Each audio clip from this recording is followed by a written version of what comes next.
And welcome back to another episode of the Dunedin Film Festival podcast. I'm so excited to be with our guest today, someone who I've been dying to get on the show. Not only is she the founder of the festival, but she is the president of the nonprofit itself. So welcome to the couch here at the wonderful Fenway, Cameron Ilan. Thank Welcome. you for having me. Yes. I'm happy to finally make it into the podcast room at the Fenway on the third floor in our second year of podcasting. Second year of podcasting, seventh year of the film festival as a whole. Yes. So we're going to want to dive into why the film festival, why in Dunedin, and all of that here in a minute. But before, I want to be able to make sure that the listeners know a little bit more about Cameron. Sure. So tell me your story. Oh my God. Okay. So my story in the filmmaking industry is, well, my father was a cinematographer. My whole family is in the film industry. I was introduced at a very young age. I'd spend time on set with my dad when he was working on various films in Florida, like Monster with Charlize Theron and The Waterboy with Adam Sandler. He was involved heavily with the filmmaking industry in Florida in the 80s and the 90s. And then I ventured into Los Angeles after college, where I worked for a director, and I got some experience doing every trick of the trade in filmmaking. So while I was there, I joined the downtown Los Angeles Film Festival, and they invited me to be a board member. And then when my time in Los Angeles was over, I moved to Dunedin and decided that this town is the perfect place for a film festival. So that's my very brief filmmaking history. How we got here today. I love it. How you got here today. Absolutely. So from one coast, West Coast to the East Coast, bringing that film magic over here. Yeah, absolutely. So let's get right into it. Let's talk about the film festival magic. So we're at the 7th year. Tell me about that first year. Oh my gosh. Okay. The first year of the film festival was epic. We had 330 films, I think from like 50 countries. We had 8 venues, 100 volunteers. It was madness. And we would have one screening that, had 100 chairs, but the other next venue was going to sell out. So we were just like moving chairs on golf carts all throughout the city. I don't even know how we did it, because from that first year to where we all are now is kind of completely different. That's incredible, just to see like a community that really came together to make that festival happen. Yes, we are 100% volunteer organization. I'm a volunteer board member along with you as well, staff, volunteer board member. And then, of course, all of our volunteers working right now at our venue, vacuuming carpets and filling the hot cocoa and doing all the little bits that make it magical. So, yeah. It's really amazing to have that. So tell me more. I don't know that all film festivals are nonprofits, but it makes it easier to fundraise, I think, because people are more trusting to give money when they know that it's being managed by a board of individuals with the same shared interest, which is to have a film festival in Dunedin. So when I moved here at 16, I wanted to get really involved with the downtown Dunedin business community. So I joined the Downtown Dunedin Merchants Association and the Chamber of Commerce. And I met a former commissioner, Deborah Kynes, who's actually a recipient of our Arts and Culture Award. And she asked me what my experience was. I do a lot of different things, but at the film festival, I'm a film festival producer. I'm a festival director. And I explained to Deborah that I had some experience in film festivals with the Downtown Los Angeles Film Festival. And she said to me that there's been a group of individuals wanting a film festival for many, many years, and that I was the answer to their prayers. I love that. Yeah. So it was like really bred within community development that you were doing down in Dunedin. Yeah. And it happened really quickly and successfully, because there were so many people who already wanted it and they just didn't know how to do it. And there's no big secret. You just do it. I don't know, like you just say you're doing it. You create the website, you create the page, you find the venue, you get the like-minded individuals together. And I can't believe it's already been 7 years. That's crazy. Yeah. And definitely seeing how it's grown. And, now it's getting its own footprint, right? So like people know DIFF, and it's starting to get some more notoriety within the film community in Florida. It is. People tell me that it's their favorite festival in Florida because of the venue space, because of the city, which was why we knew it would be a success. Just the city of downtown Dunedin is very magical. It's art studios and galleries and restaurants and cafes and bars, and it's just a place where people come to celebrate arts and culture. And we've attracted the attention of international filmmakers. This year we have some incredible talent, some incredible films. I'm floored year after year when I get these feature films with these big budgets submitting to us. And I just always like wonder, why did you submit your film to us? How do you even know you exist? And the answer always has something to do along the lines of like, they knew somebody who heard about the festival, that they see the reviews and people have good experiences when they come here. It's a magical city. It sells itself once you show up. And so we've been able to stay alive and continue to grow the international awareness of Dunedin as a filming location for filmmakers. Which is a great segue to the next thing I wanted to talk about. When you talk about how beautiful it is and people wanting to come for the film festival, people film here, right? And that is like one of the coolest things we've been able to do at the film festival is bringing things that are filmed in Dunedin back.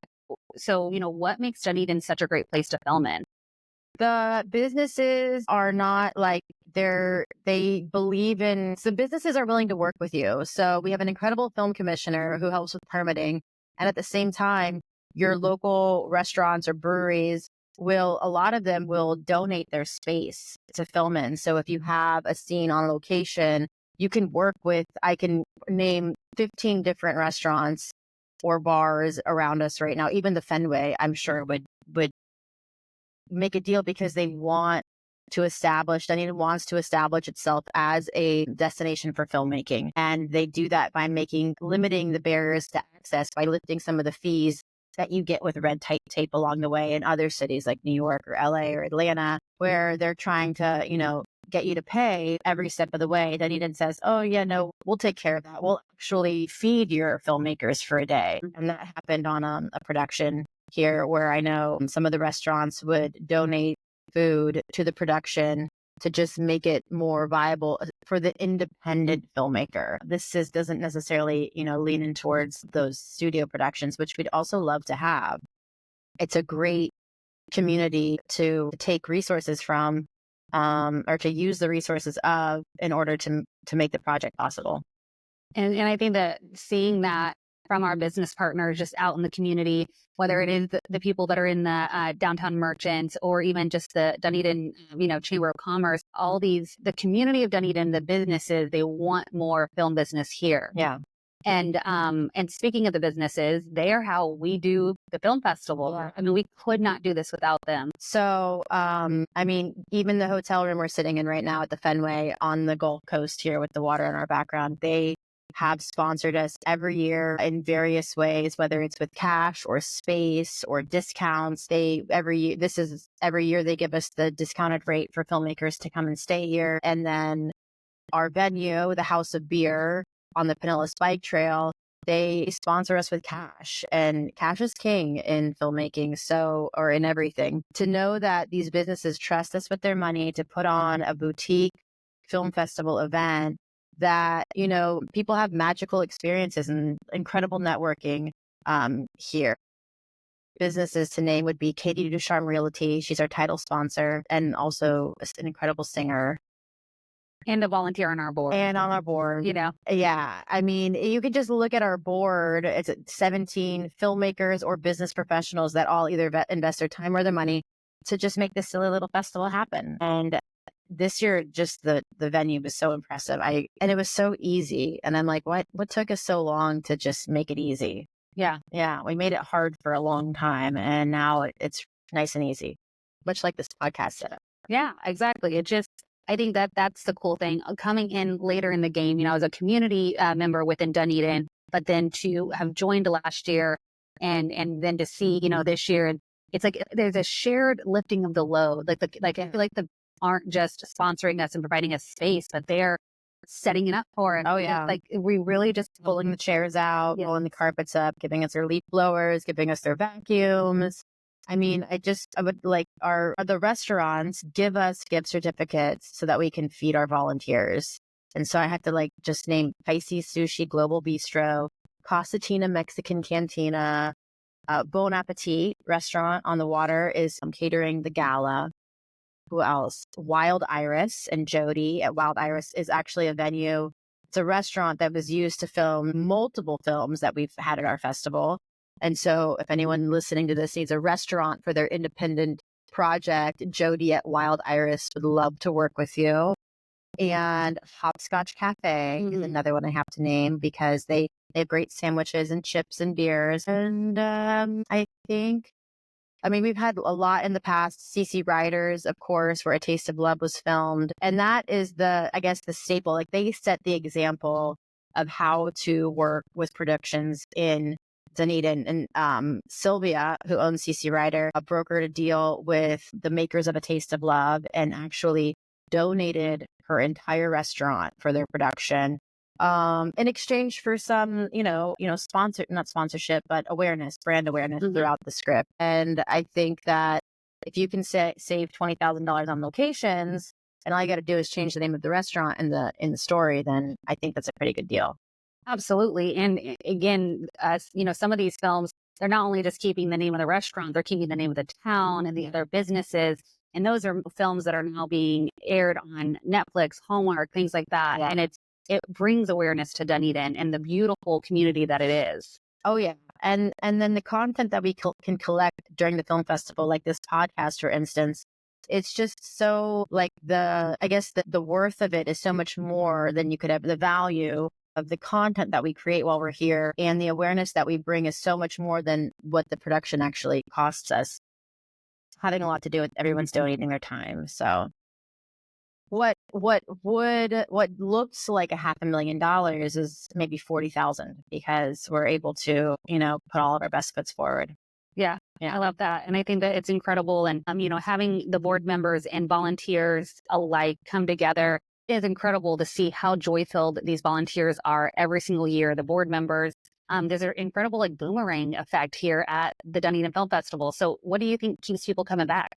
The concept of all hands on deck, I think, keeps everybody coming back. And the filmmakers who don't know us and it's their first time here and they travel in, I think they expect maybe a little bit more of like the Hollywood arrogance. And that's not here at all. So I'm the president and the founder of the festival, but I'm also the person that's like rolling up the carpets at the end of the night so they don't get rained on. And I'm the person changing the propane tanks and the heaters during the screening so the people don't get cold. Because I don't know. I think from a leadership point of view, because I'm on the ground doing everything, our board members are on the ground doing everything, that inspires our volunteers to want to be more involved. And they see that it's a labor of love and it's a fun time. If you have free time and you want to just come out and feel a cool vibe, film festivals are a really cool vibe, and the people that come to them are so awesome and have amazing stories to tell and amazing films to share. So I just think it's the people and just there's no ego here. I actually will say someone made a comment last night about the board. I said something about our board of directors and they were like, and the fights. And I was like, you know what? I know exactly what you're talking about. I've sat on a lot of boards in the past, and I feel like often when I go to board meetings, nothing ever gets done because people are always fighting over something, and I don't know what that something is, but we don't have that on our board. Our meetings are just kind of like production meetings. Okay, what needs to be done? Who wants to do it? Who's got ideas? All right, let's go out and get it. We'll see you again in 4 weeks. And that's kind of how our meetings go. And no room for like ego or arrogance or any of that stuff. Yeah. And I can definitely, feel it. I know what it's like to, have those arguments and everyone's just fighting. They're looking for a problem and not a resolution. Yeah. Yes. And it's really cool to see that we want to do this incredible production. Yeah. So I love that. And it is people really, it's different personalities coming together to create this magic. And that's our mission, as an organization, as a nonprofit, is we create platforms or stages for filmmakers to share their original content with the Florida film industry. And it's a loaded mission because it suggests that Florida has a film industry. And within our mission as an organization, it's also to bring back and invigorate the film industry, especially in Pinellas County. We have an incredible film commissioner, Lisa Dozois, who was on the podcast last year.